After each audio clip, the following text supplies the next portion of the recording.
like the way you're wearing your smile and you close your eyes. G'day, welcome to another episode of the Wine Blokes TV Diary, Vintage Diary. At the moment we're just walking through the vineyard looking at the last Sauvignon Blanc block, and we're with Ash, who's the vineyard and winery manager here at Smithbrook and does a bit of everything from growing vines, growing the grapes, and of course making the wine.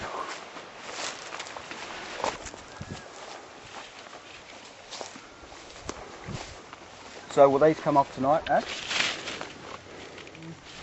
Not sure at this stage, what we're looking for. It's coming up. Yeah. A lot more from yesterday. What exactly are we looking for? Looking for some flavour. Yeah, just some intensity of flavour. And sort of loss of that real green character. Green sappy character gone. So Ash, do you just want to explain the significance of this block and why it's a little bit different to all the other Sauvignon Blanc at Smithbrook? This block was grafted over about 5 years ago. It used to be Shiraz. It's grafted over, took a few years to really get it established, and it's finally come up, and this is its first year of producing fruit. It looks really smart now. And here at Smithbrook there's a number of blocks now that have been grafted over, and it seems like it's been quite successful and one of the top blocks. Bit of the grafting phenomenon that's coming through. Yeah, so I suppose it could be for a number of reasons. It could be that it's automatically on older roots, so you get that root system and the strength in the vines straight up. Yep, it's already established for sure. What other reasons do you think there could be that they seem to do so well and produce great fruit straight up? I think a lot of it has to do with that. Primarily I think it is the soils and just the mature vines as opposed to newly planted vines.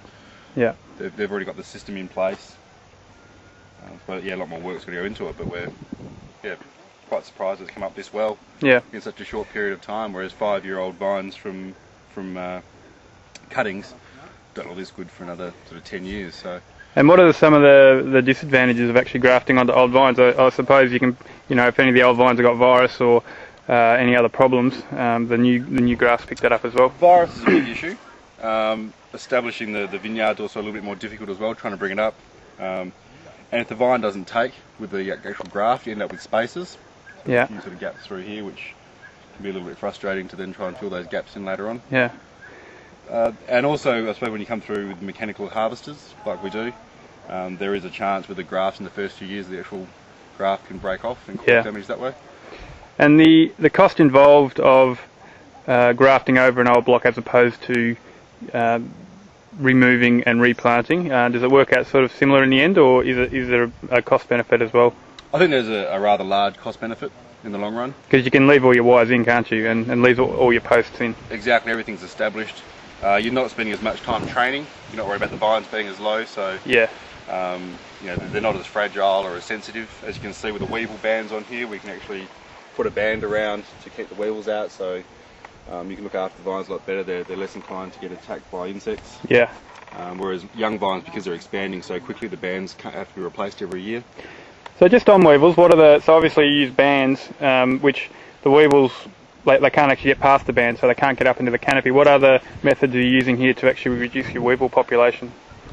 We're finding that originally we had some guinea fowl here and chickens, and they worked really well going through the vineyard in the blocks where they were. We were finding that when a bigger insurgence of weevils came, the chickens wouldn't keep up, and the bands work probably 90% effectively, so the weevil actually gets stuck in there and gets sort of tangled in the actual fibres.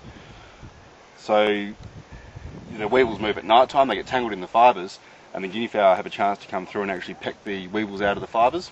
Yeah. If the guinea fowl weren't here, the weevils the following evening or over the next few hours would actually find their way through the fibres and keep climbing. So it's sort of a holistic approach with the birds and the fibres themselves. And just on this block, this is the last Sauvignon Blanc block at Smithbrook, so it must be quite exciting or satisfying to get all the Sauvignon Blanc off with any major issues and before any bad weather, and it's all looking pretty good as juice in tank at the moment. Absolutely, very excited the way things are coming in so far, which is good. Great, and nice and early. Looking at this taste-wise and flavour-wise, it looks like it's pretty close. So yeah, I would think in tonight or next couple of days. The last pick, I think, yeah, without a doubt. Stuff